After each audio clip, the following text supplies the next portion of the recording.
പാത്തുമ്മ പോയ പടച്ചോനാണ്, പിന്നെ ഞാനില്ല. അറിയൂടാ, എന്തൊക്കെ പറഞ്ഞാലും അവള് പൊന്നാണ്, പൊന്ന്. 14 വയസ്സിൽ തുടങ്ങിയത് അവക്ക് എന്നോടുള്ള ഇഷ്ടം. പോയില്ലേ, എല്ലാം പോയില്ലേ. എന്തിനാണ് ഇങ്ങനെ തേക്കുന്നത്? എങ്ങനെ തേങ്ങാതിരിക്കും? തേങ്ങ എങ്ങനെ വേണോ തിരിക്കാം. അവളുമാര് പോകാതിരിക്കാൻ തരയില്ല. വെടിവഴിപാടല്ലേ വിഷയം. എന്റെ എൽസ പറഞ്ഞത് പോട്ടേന്ന് വിചാരിക്കാം. പക്ഷെ എന്റെ മോൻ മാത്തുക്കുട്ടി എങ്ങാനും പറഞ്ഞാൽ അവൻ വഴി പിടിച്ചു പോകുന്നതാണ് എന്റെ പേടി. നിനക്ക് തെറ്റി. നിന്റെ മോനിതറിഞ്ഞാൽ വടുതല വത്സല വഴിതെറ്റി പോകുന്ന എന്റെ പേടി. നിങ്ങൾ കരയണ്ട. എന്റെ അനുഭവത്തിന്റെ വെളിച്ചത്തിൽ ഞാനൊരു കാര്യം പറയാം. സ്ത്രീകളുടെ മുമ്പിൽ നമ്മൾ ഒരിക്കലും താണു കൊടുക്കാൻ പാടില്ല. എന്നെ പോലെ നെഞ്ചും വിരിച്ച് നിൽക്കണം. ഞാൻ എന്റെ ഭാര്യ ഉണ്ടല്ലോ, വരച്ച വരയിൽ നിർത്തും. പക്ഷെ എവിടെ വരയ്ക്കണോന്ന് അവളെ തീരുമാനിക്കും. പപ്പു പോയിട്ടില്ലേ അവളന്മാരെ പറഞ്ഞ് മനസ്സിലാക്കാൻ?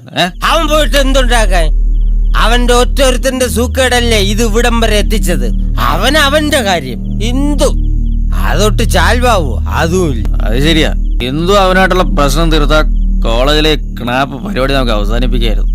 അതിന് അവന് പറയാനുള്ളത് കേൾക്കാൻ അവളൊന്ന് നിന്നുകൊടുക്കണ്ടേ? അളിയാ, അവളെ നമ്മൾ പൊക്കിയിരിക്കും. അവള് ഹോസ്റ്റലിൽ ഏത് കോത്തായത്തിലായാലും ഇന്ന് നമ്മൾ അവളെ പൊക്കും. അതെ. എടാ തമ്പി, നീ ലാബിൽ പോയി മയക്കാനുള്ള എന്തെങ്കിലും എടുത്തോണ്ട് വാ. ഓക്കെ, ഞാൻ പോയി ലാബിന്ന് കുറച്ച് യൂണിഫോം എടുത്തോണ്ട് വരാം. നല്ല യൂണിഫോം അല്ലടാ, ക്ലോറോഫോം. കള്ളുടിച്ചോണ്ടിരിക്കുന്ന സമയത്ത് സ്പെല്ലിംഗ് ഇങ്ങോട്ട് ഉണ്ടാക്കണ്ടേ. BSc 3 വർഷം പഠിച്ചത് വെറുതെ അല്ല. ഈ ക്ലോറോഫോമിന്റെ സ്പെല്ലിംഗ് K യിലാണോ G യിലാണോ തുടങ്ങുന്നത്?